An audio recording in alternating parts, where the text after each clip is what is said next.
कहानी माँ भाई कब मरेगा। यह दर्दनाक घटना एक परिवार की है जिसमें परिवार का मुखिया, उसकी पत्नी और 2 बच्चे थे जो जैसे तैसे अपने जिंदगी को घसीट रहे थे।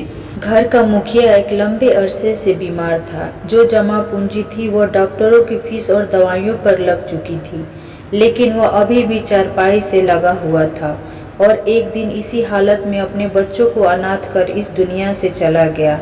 रिवाज के अनुसार 3 दिन तक पड़ोसी से खाना आता रहा, पर चौथे दिन भी वह मुसीबत का मारा परिवार खाने के इंतजार में रहा, मगर लोग अपने काम धंधे में लग चुके थे। किसी ने भी इस घर की ओर ध्यान नहीं दिया।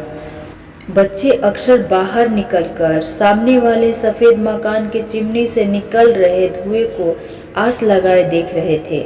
नादान बच्चे समझ रहे थे कि उनके लिए खाना तैयार हो रहा है, जबकि कुछ कदमों की आहट आती उन्हें लगता कोई खाने की थाली लेकर आ रहा है, मगर कभी भी उनके दरवाजे पर दस्तक नहीं हुई।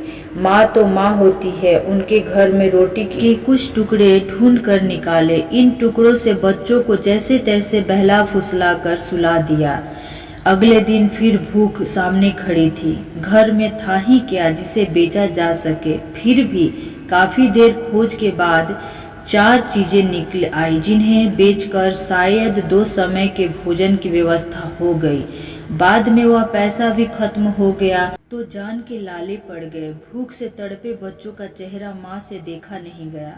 7वें दिन विधवा माँ ही बड़ी सी चादर में मुंह लपेटे कर मोहल्ले के पास वाली दुकान पर जा खड़ी हुई। दुकानदार से महिला ने उधार पर कुछ राशन मांगे तो दुकानदार ने साफ इनकार कर दिया, बल्कि 2-4 बातें भी सुना दी।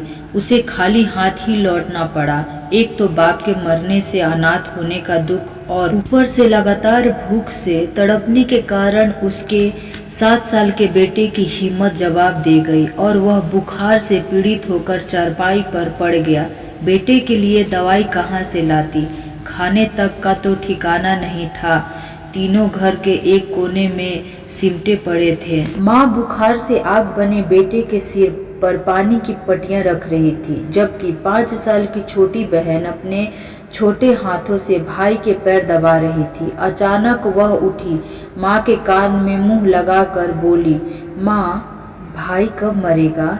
माँ के दिल पर तो मानो जैसे तीर चल गए हों। तड़प कर उसे छाती से लिपट लिया और पूछा, मेरी बच्ची तुम यह क्या कह रही हो। बच्ची मासूमियत से बोली, हाँ माँ, भाई मरेगा तो लोग खाना देने आएंगे ना। तो ये कहानी ऑसम शॉर्ट्स भक्ति में मैं आप लोगों के लिए लेकर के आई हूँ। और गरीबी सच में बहुत बहुत बहुत ज़्यादा दुखदायक होती है। जिस पे पड़ता है वही जानता है।